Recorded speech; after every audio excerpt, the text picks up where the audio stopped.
Hello, everyone, and welcome back to another episode of the Influence Economy podcast. I'm your host, Shayna Davis, and I'm so glad that you're here today. But if you've heard this show before, you know that I always start off asking you for a favor. So, wherever it is that you are listening to this episode, I just want you to take a screenshot. With that screenshot, I want you to post it on your social media. Tag us, especially here on LinkedIn. Tag us on LinkedIn at Shayna Rattler Davis, and then I just want to hear your biggest aha moment or your biggest takeaway from this episode.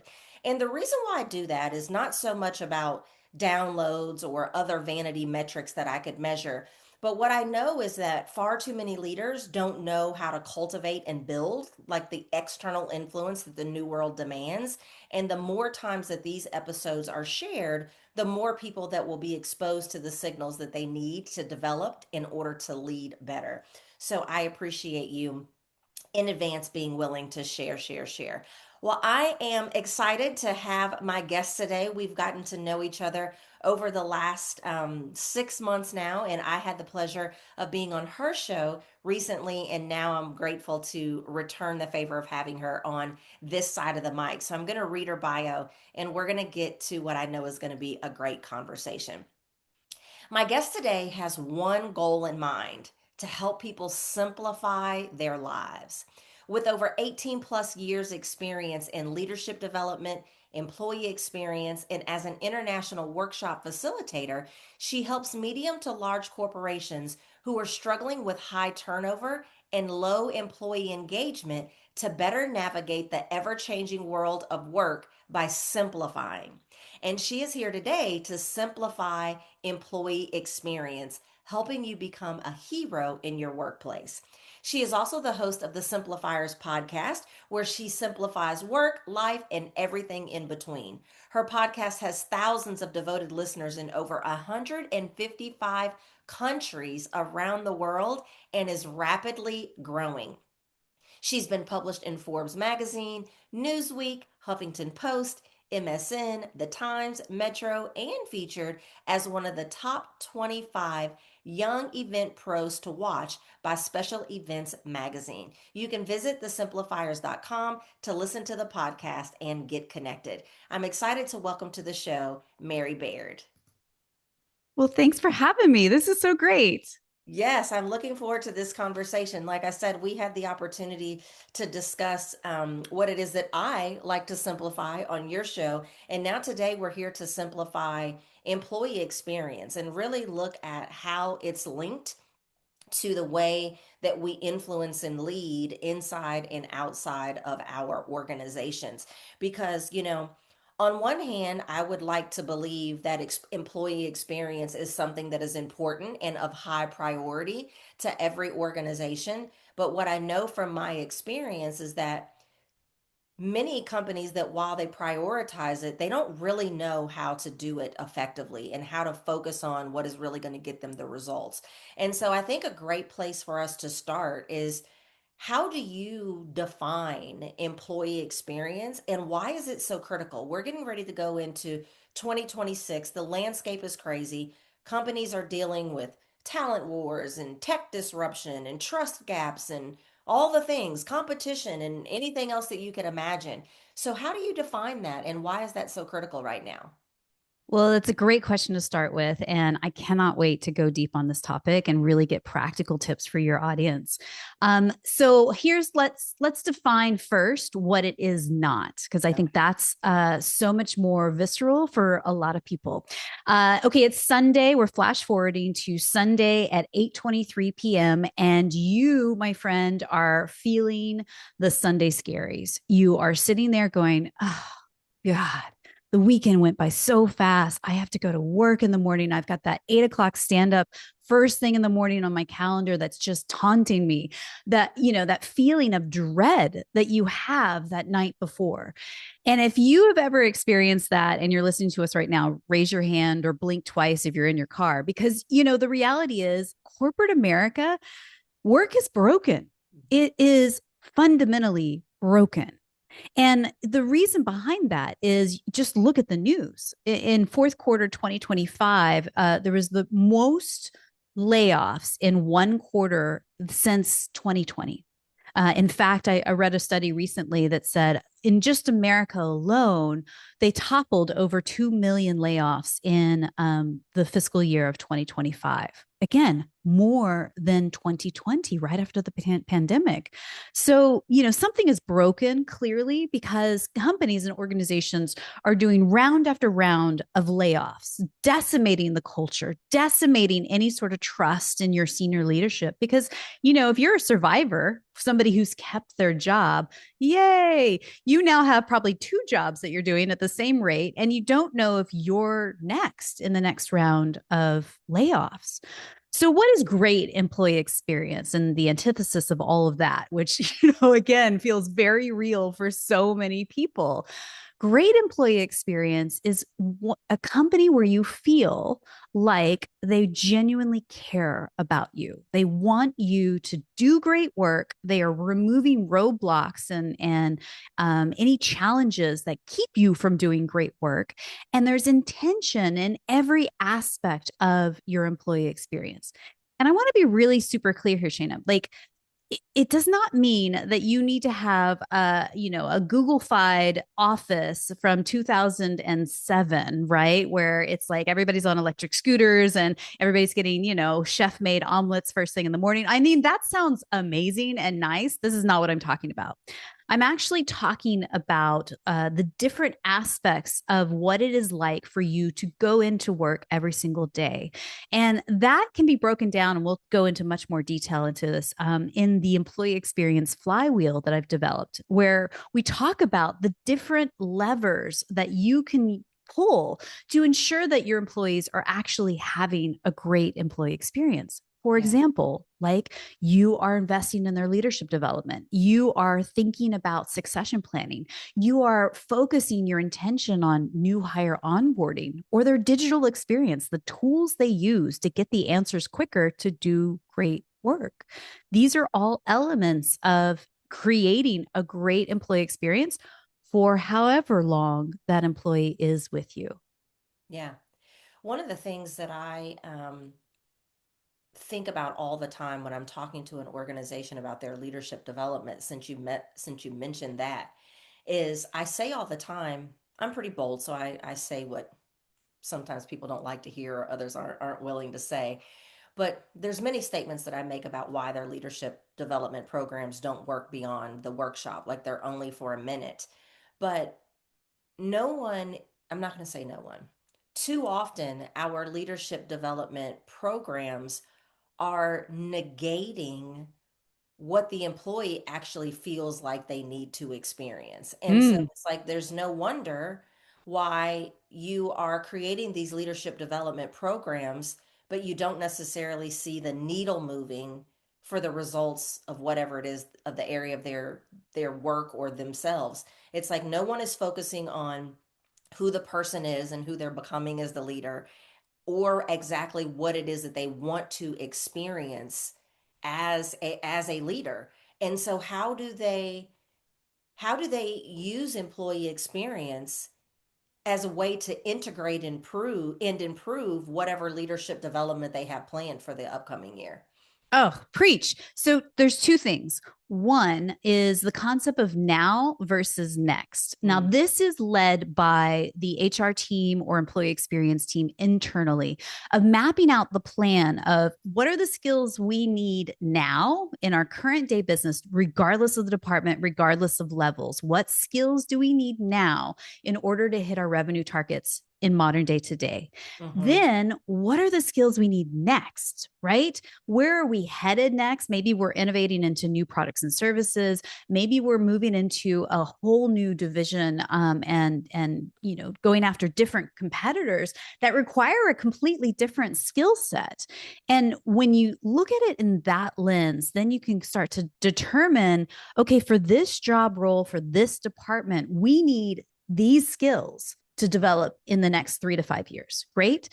When you align on that, your now versus next workforce, and really shifting the bar to a skills-based workforce. There's studies going on now that are saying that the smart companies out there are treating their employees more like generalists that can handle project to project, pivot to pivot. And in these uncertain times, a job might evolve and change based on the project that they get assigned to. And so you really have to think about your now versus next skills training. Now, that's one. The other part is I have a very bold statement. When it comes to leadership development, I think it needs to be driven by the individual, not by the company. Because if it's driven by the company, guess what happens? It's a checklist, right? You get assigned some stupid online learning, and you, the employer, like, I have to just click the button as fast as I possibly can to get through this because I got more important things to work on, right? No one's learning. No one's retaining anything like that.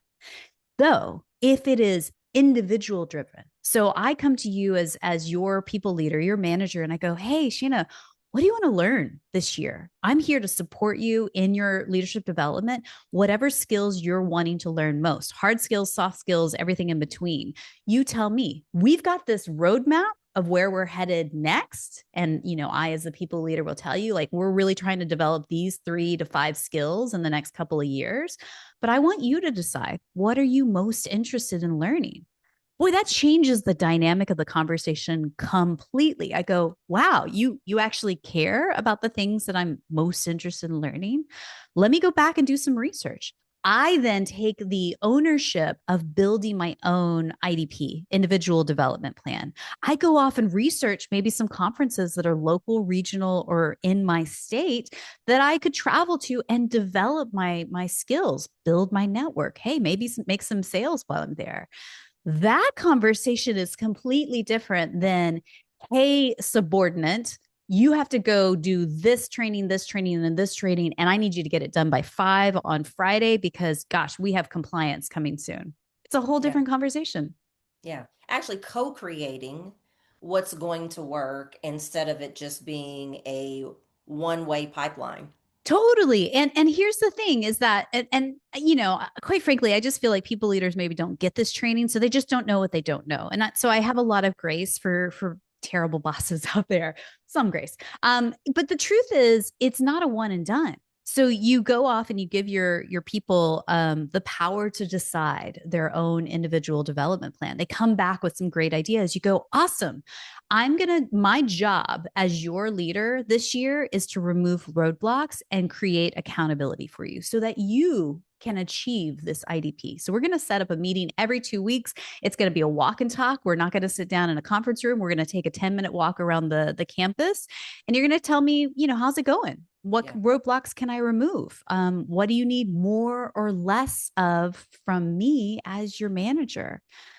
Those signals are phenomenal. All of a sudden, the dynamic changes for the individual employee. That's employee experience because I go, wow, they're actually listening to me.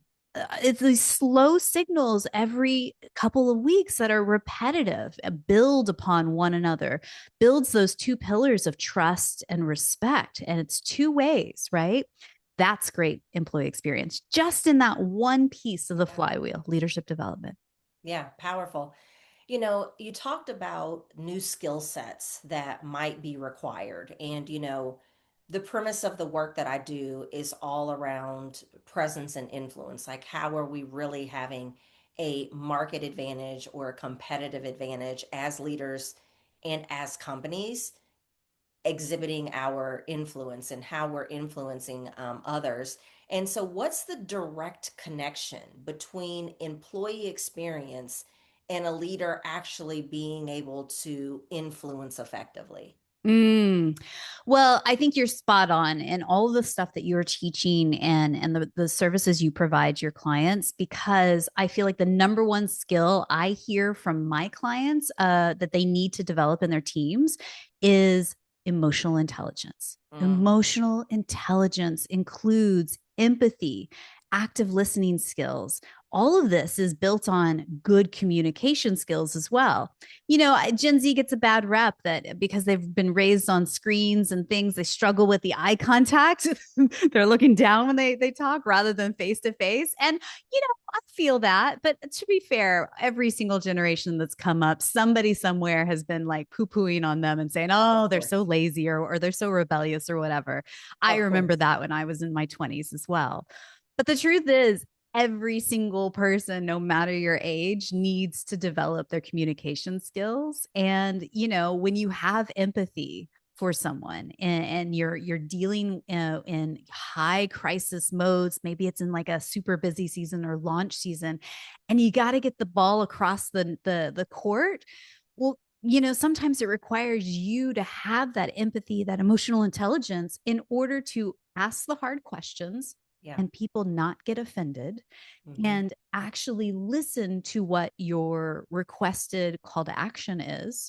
And that's influence, to be able to step into a room and say the hard thing, ask for what you need, and be ready for the volley, the conversation that comes after it. Yeah.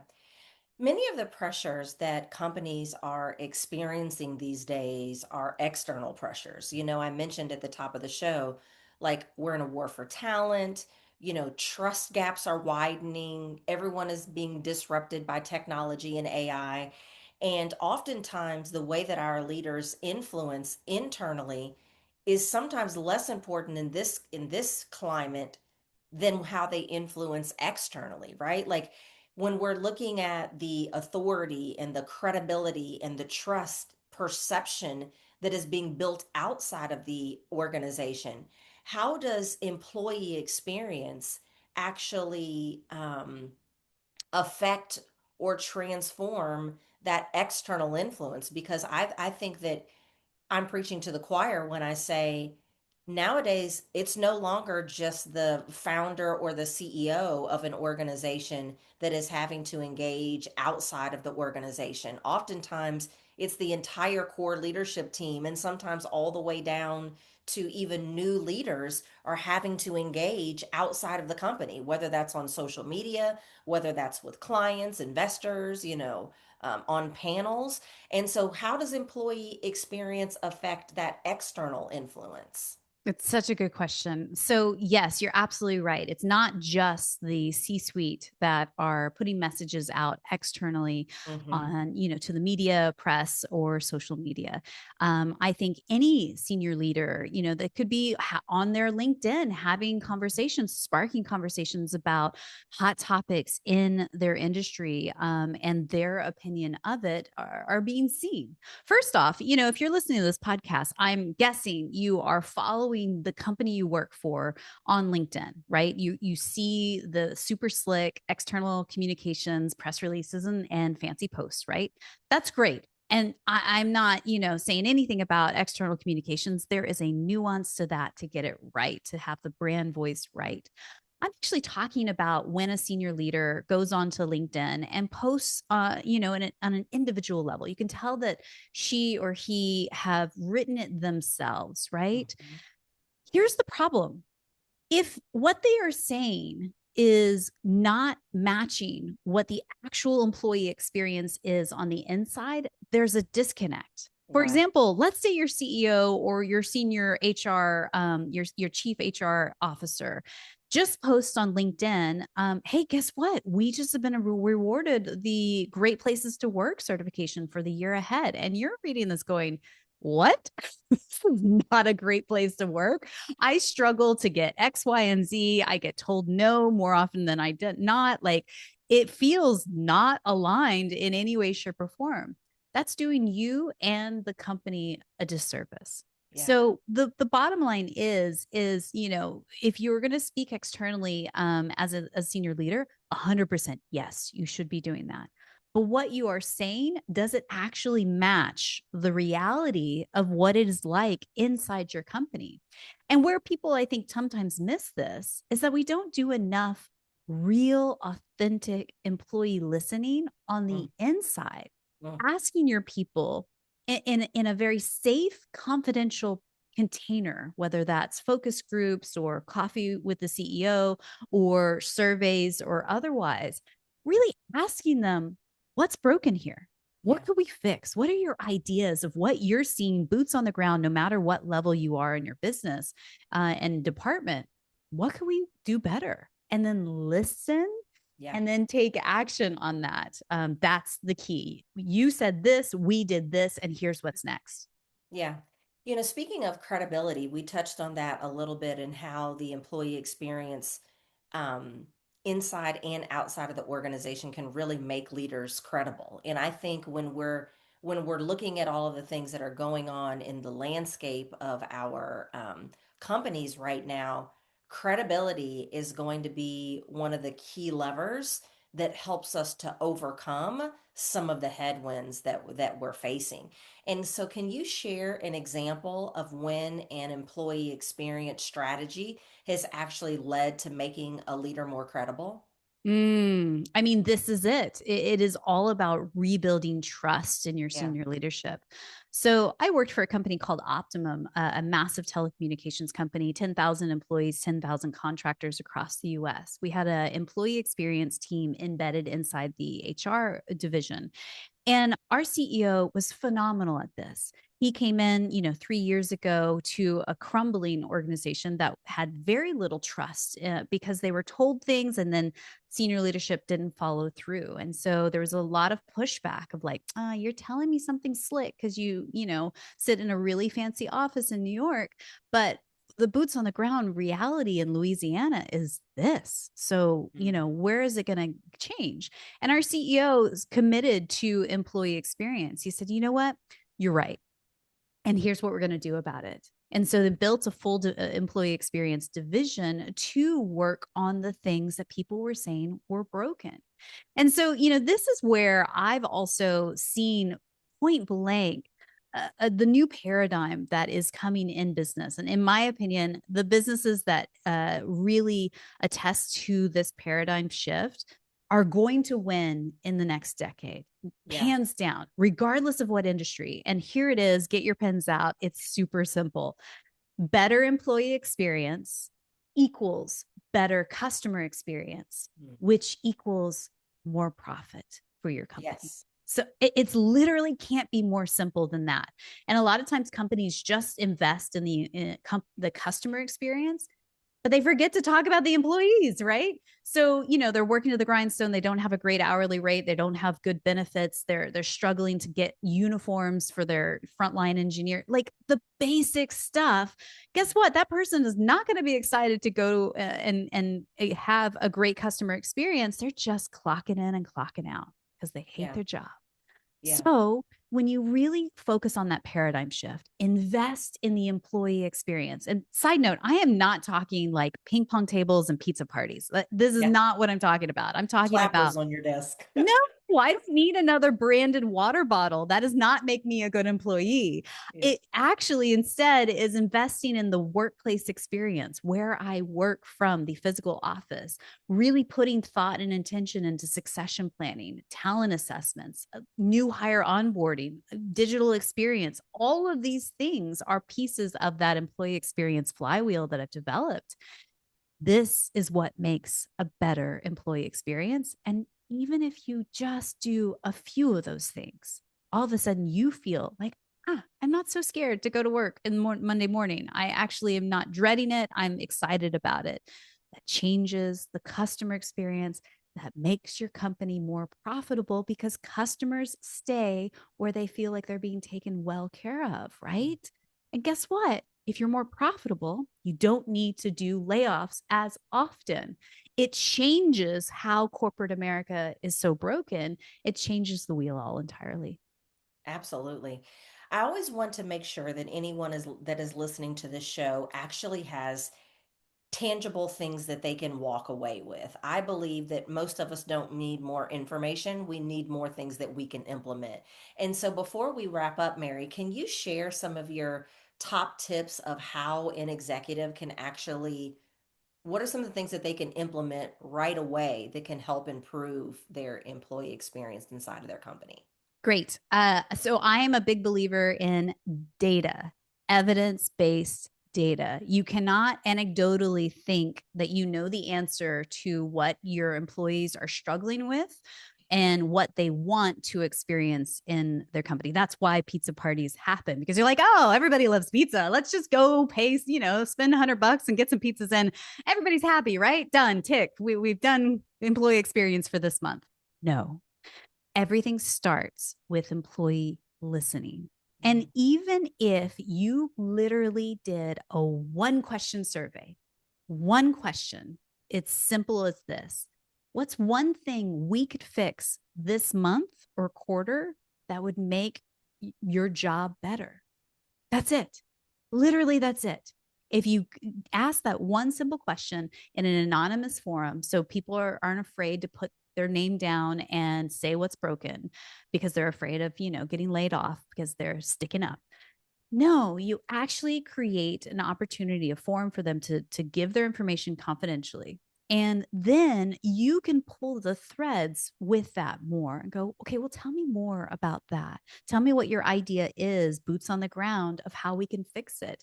What resources would you need to remove that roadblock that keeps you from doing your best work? Yeah. Because what's bigger in that one question, what your employees are actually wanting to know from you, and these are some questions that are strolling around in their minds, is where are we going and why does it matter? Like, what's expected of me this quarter specifically?